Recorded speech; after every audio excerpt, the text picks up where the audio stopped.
Just when the Russia-Ukraine war seemed locked in a stalemate, a thunderous explosion echoed across the Black Sea, dragging the world back into a mix of anxiety and awe. The Neptune missile, once famed for sinking the flagship Moskva, made a stunning comeback in what's being called Ukraine's boldest and most precise strike of the year. Its target, a top-secret military base regarded as the very heart of Russia's command network in the region. No one expected this weapon, long overshadowed by HIMARS barrages and kamikaze drones, to steal the spotlight again. In just seconds, 3 Neptune missiles sliced through dense layers of defense, turning the fortified base into a blazing inferno. Satellite images that surfaced shortly after left the world stunned. Buildings obliterated, command lines cut off, and one burning question on everyone's mind: how did Ukraine pull this off? Now, with the smoke still hanging in the air, both Moscow and the West are wide awake, unable to rest. Since the name Neptune first echoed across the globe with the sinking of the Russian flagship Moskva, the pride of the Russian Navy, many believe this homegrown Ukrainian missile had faded into obscurity. Brutal warfare, a battered defense industry, and Western aid shifting toward long-range systems like Storm Shadow and ATACMS gradually pushed Neptune out of the spotlight.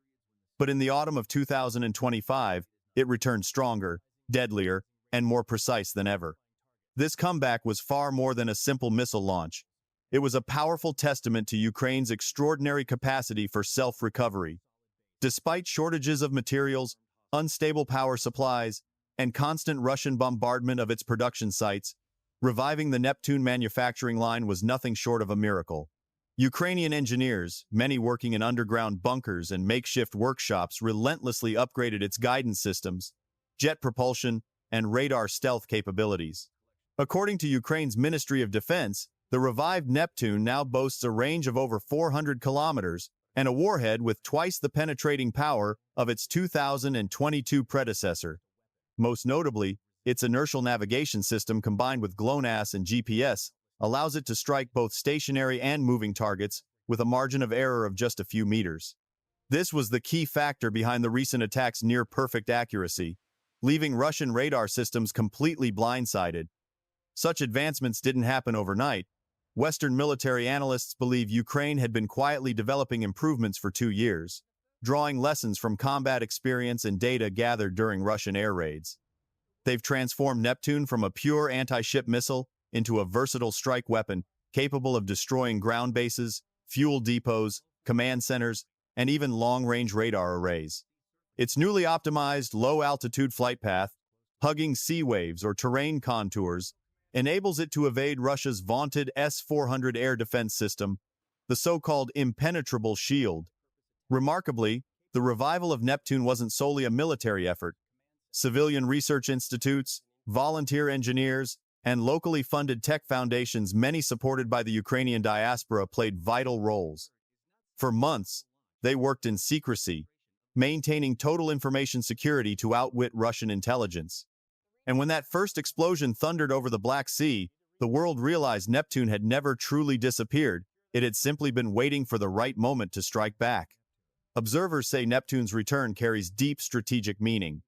It sends a clear message that Kiev is not entirely dependent on Western aid. It can still innovate, rebuild, and operate advanced indigenous weapon systems. It also reflects a new direction in Ukraine's military thinking centered on flexibility, ingenuity, and technological independence. Neptune, therefore, is more than a weapon.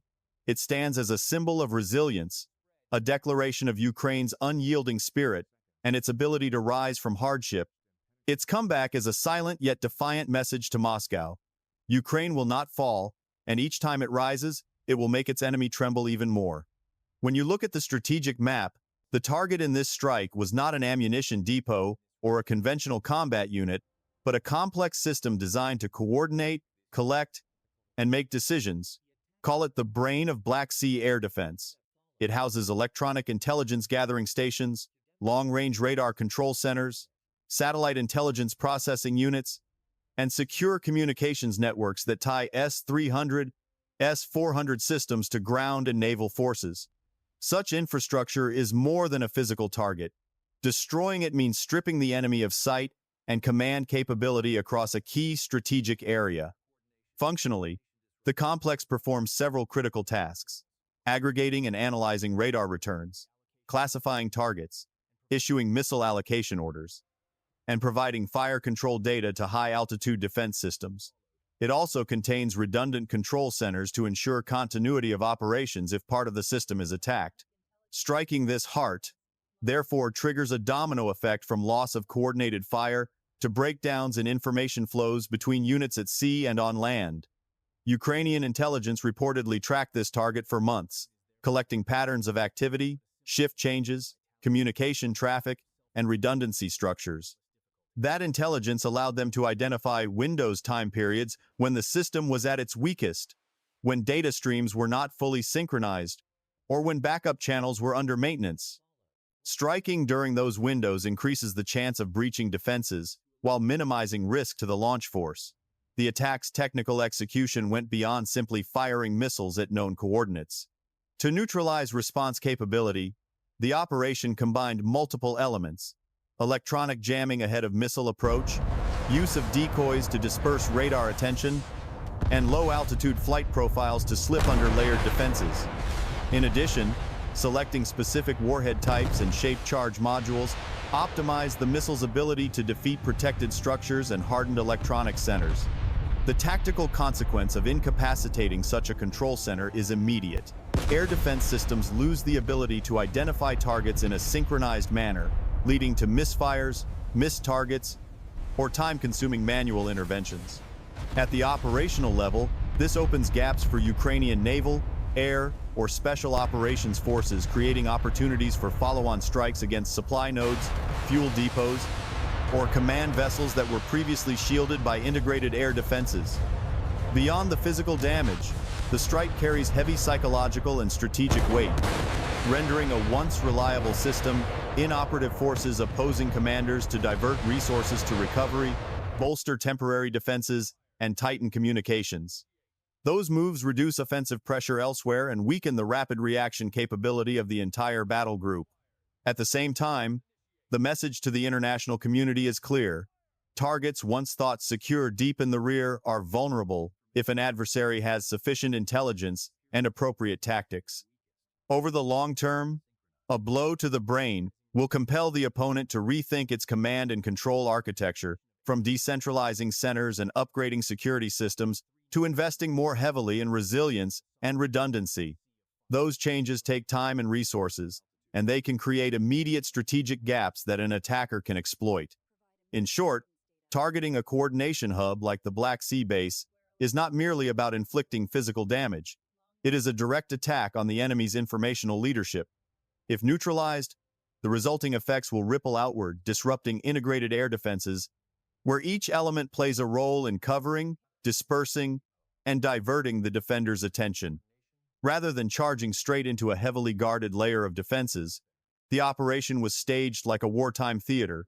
Some actors borrowed light to draw attention, others approached silently from the rear. The aim was to keep the defense busy, confused, and ultimately disoriented when the real threat appeared. A key part of the scenario was using reconnaissance and electronic warfare assets to create an informational environment unfavorable to the defenders. Through monitoring and analysis, the attackers identified sensitive times and locations when resources were dispersed, when communications had shifted to backup channels, or when response capabilities were temporarily degraded.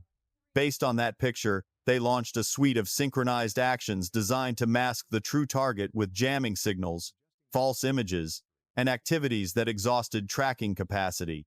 At the same time, another layer of the tactic involved deploying jammers and decoys that acted like temporary cloaks for radar and warning systems. Fake signals or simulated targets produced a chaotic display on control screens, forcing commanders to allocate resources to classification and prioritization. The result: longer reaction times for the air defense system, increased identification errors, and a marked reduction in the ability to detect the real threat. Synchronizing missile launches with these disruptive activities was decisive. The timing was chosen when layers of defense were not fully ready or were busy handling spurious signals, not rushed but deliberate. The coordination ensured that defensive efforts were pressured simultaneously at multiple points, producing a storm effect that made fire allocation inefficient. Rather than relying on a single method of attack, The campaign exploited multidimensionality. It dispersed attention, drained decision-making capacity, and ultimately exploited the gaps that appeared in the network. Equally important was the role of intelligence and secure internal communications. Every move depended on filtered and cross-checked data. Signals from reconnaissance satellites, ground informants, and situation reports were processed to produce synchronized decisions. Precision in intelligence collection reduced risk and increased the chance of breaching defenses without revealing the attackers' identities or exposing their forces. That is the difference between a one-off strike and a strategically targeted campaign. In terms of impact, the method aims to turn defensive advantages into vulnerabilities. When an air defense network is forced to respond to many signals at once, command and control processes slow down. Command chains shift to backup channels, reducing situational awareness and increasing disorder. The result is temporary fixes, resource dispersion, and an operational window opening for follow-on actions from subsequent strikes to damage assessment and consolidation of seized positions. Not least is the psychological factor. When a system once considered reliable is forced into disorientation, the ripple effects hit not only the hardware but also the morale of commanders and troops. The uncertainty compels the opponent to expend effort, reassessing security, relocating valuable assets, and instituting additional defensive measures. Those reactions are costly and can create strategic gaps that the attacker can exploit in subsequent rounds. In short, the attack's execution was not merely about the kinetic power of weapons, but about combining strategic intelligence, operational art, and precise distribution of effects. By disrupting defenses, dispersing responses, and exploiting fragile time windows, the attackers turned a daunting objective into a calculated victory paid for by persistence and tight coordination among many participating elements. The success came not only from the missiles that were fired, but from the meticulous chain of actions that placed them in circumstances with the greatest chance of success. What remained after the strike was a chaotic tableau of twisted steel, black smoke, and structures once thought impregnable reduced to charred skeletons. Satellite images released in the days that followed showed the base's central area almost completely flattened, with numerous auxiliary facilities erased from the map. This was not merely physical destruction, it was a direct blow to the command apparatus, the hub where experienced officers clustered, where sophisticated control stations operated, and where tactical databases for an entire battlefield were stored. The force of the blasts crippled communications lines, disrupting contact between units across the region for hours, even days. During that interval, orders went astray, creating a rare tactical vacuum that Ukraine exploited thoroughly to reposition forces and gather battlefield intelligence. Preliminary reports indicate the most severely damaged sectors were the operations center and the radar component storage. Server nodes that supported air defense control were destroyed, causing many early warning radars to shut down or lose synchronization. Redundant satellite communication nodes, some buried underground, also suffered heavy losses when shockwaves severed cables and damaged power systems. The result was a temporary blindness in the Black Sea air defense network, forcing adjacent units to operate in semi-automated modes, relying on local data rather than regional command inputs. The cascading effects spread quickly. Logistics and maintenance systems that depended on the struck base had to halt. Dozens of supply runs were delayed, fuel convoys rerouted, and military supply chains were temporarily fractured. Some frontline sectors reported shortages of spare parts and delays in receiving updated command information. Consequently, combat effectiveness of units far from the blast site was degraded, even if they were not directly hit. On personnel, Russia never published full casualty figures, but independent sources report that numerous senior technical officers and many operators of radar and communication systems were killed or seriously wounded. Losing these specialists can't be remedied quickly. They were highly trained experts who held institutional knowledge and critical operational data. Each was a link in a complex operational chain, and when those links were severed, the overall responsiveness of the system became loose and slow. From a psychological warfare perspective, the impact went deeper than the visible rubble. For years, the base had been portrayed as a symbol of strength and invulnerability, the pride of Russia's southern air defenses. Its penetration undermined frontline troops' confidence and sowed doubt among rear-area civilians about the security of supposedly protected zones. Claims of an impenetrable shield suddenly sounded fragile, and concern spread through units stationed in the region. Strategically, the strike forced Moscow to restructure its command network along its southern defensive line. Numerous small coordination centers were relocated away from the combat zone, prompting changes to logistics routes and response plans. Dispersing infrastructure this way made command chains more cumbersome, lengthened transmission times, and reduced uniformity of control. Some analysts argue that disperse to survive will weaken the integrated power of the entire air defense cluster, leading to more localized defenses where each sector must fend for itself without instant support from a central node. Meanwhile, Ukraine quickly turned the strike into both a military and information victory. Satellite pictures, surveillance clips, and analytical briefings were selectively released to underscore Kyiv's newly matured precision strike capability. Western media described the blow as a symbolic strike, evidence that Kyiv's operational thinking has evolved, not just defending, but actively choosing the time and place to inflict maximum strategic damage. International observers, while cautious, have begun to consider that Ukraine could reshape battlefield dynamics by targeting coordination nodes rather than only striking logistics sites. On the other side, Russia found itself needing to both conceal losses and rapidly repair damage. Official messaging emphasized an ability to stabilize the situation, but indicators on the ground showed clear disarray. Multiple radars were temporarily down, patrol flight rates dropped, and several coastal sectors remained at extended alert. Moving command centers farther from the front line meant losing immediate oversight and, with it, the ability to react instantly to threats, an advantage Ukraine can exploit in follow-up operations. Thus, the strike was more than an immediate tactical win. It produced long-term ripple effects. It shook the confidence underpinning Russia's regional defenses and forced tactical and resource reallocation. Every decision to rebuild or relocate consumes time and money, both scarce in a war of attrition. For Ukraine, the strike was not only retaliation but a statement. They can strike at places once considered beyond reach, compelling the adversary to rethink and to live with a new level of uncertainty. After the attack was confirmed, Moscow immediately issued a defiance statement, describing it as a serious provocation and vowing to respond forcefully in proportion to the gravity of the offense. The Russian Ministry of Defense's spokesperson declared that the armed forces were conducting a thorough investigation to determine the source of the strike, emphasizing that every perpetrator will be punished without mercy. State-run media echoed the outrage, blaming Western technical assistance and warning of a dangerous escalation. Yet the anger could not conceal an unmistakable sense of confusion. One of Russia's most sophisticated defense networks had been breached, and Moscow's initial reaction seemed more defensive than retaliatory. In the days that followed, Russia launched a series of large-scale airstrikes targeting Ukraine's energy infrastructure, logistics routes, and military production facilities. These attacks were framed as a direct response to the Neptune strike, but analysts noted that most of the chosen targets lacked immediate tactical value, suggesting the main goal was to reassure domestic audiences rather than restore strategic balance. Across major Russian cities, television broadcasts showed missiles streaking through the night sky, accompanied by messages proclaiming that Russian strength remains intact. Behind the facade of propaganda, however, command networks were scrambling to patch vulnerabilities and audit the entire defense grid around the Black Sea. In the West, the response was markedly different.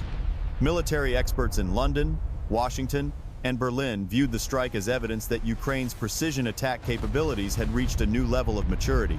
They praised the operation's sophisticated planning and the seamless integration of intelligence, electronic warfare, and long-range firepower, once considered the exclusive domain of NATO powers. Some analysts went further, calling it a strategic turning point that marked Kyiv's transition from a defensive posture to an offensive one, striking at the enemy's central nervous system rather than merely trading blows on the front. International organizations offered a range of reactions. The United Nations and the European Union urged restraint to prevent further escalation, while several Eastern European nations openly voiced support for what they called Ukraine's legitimate self-defense. Major media outlets, such as Reuters, BBC, and Al Jazeera, quickly published satellite images and flight path analyses, emphasizing that the strike was not just a military success but a symbolic message. Ukraine had demonstrated the ability to reach targets once thought accessible only to global powers. Within military circles, debate erupted over a pressing question: how could a war-torn nation with limited resources orchestrate such a sophisticated operation? Some Western experts credited a unique combination of local ingenuity, technological adaptation, and creative resilience under pressure. One analyst remarked that Neptune didn't just fly on fuel, it flew on willpower. The phrase spread rapidly across international forums, reflecting how the victory was perceived not merely as a tactical feat, but as proof of a small nation's endurance against a superpower. In Moscow, independent analysts were more cautious. A few rare voices within Russian media admitted that this was a serious technical and psychological failure.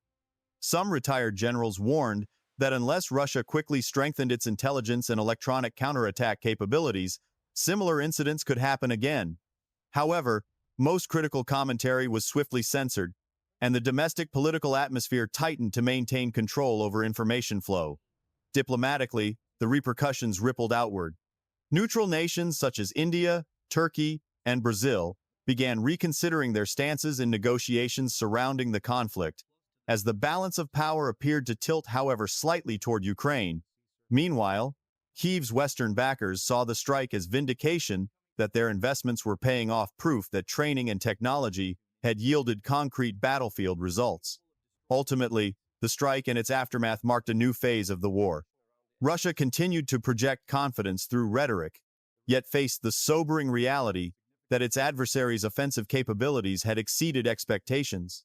The world watched with a mix of astonishment and apprehension as the conflict shifted from a grinding stalemate to a phase where Ukraine appeared to seize strategic initiative. Every statement, every maneuver now drew scrutiny because it had become clear that what had just happened was not an isolated attack, but a warning that the balance of the battlefield was beginning to change. The Neptune missile strike was not just a tactical victory for Ukraine, it was a testament to the power of will, intellect, and resilience in the face of adversity. In today's turbulent world, that story carries a profound lesson. No force is truly invincible, and when people dare to innovate and stand up for their ideals, they can achieve what once seemed impossible. The return of Neptune stands as a symbol of rising from the ashes, a spirit that has made the world see Ukraine in a new light, not as a victim, but as a nation actively shaping its own destiny.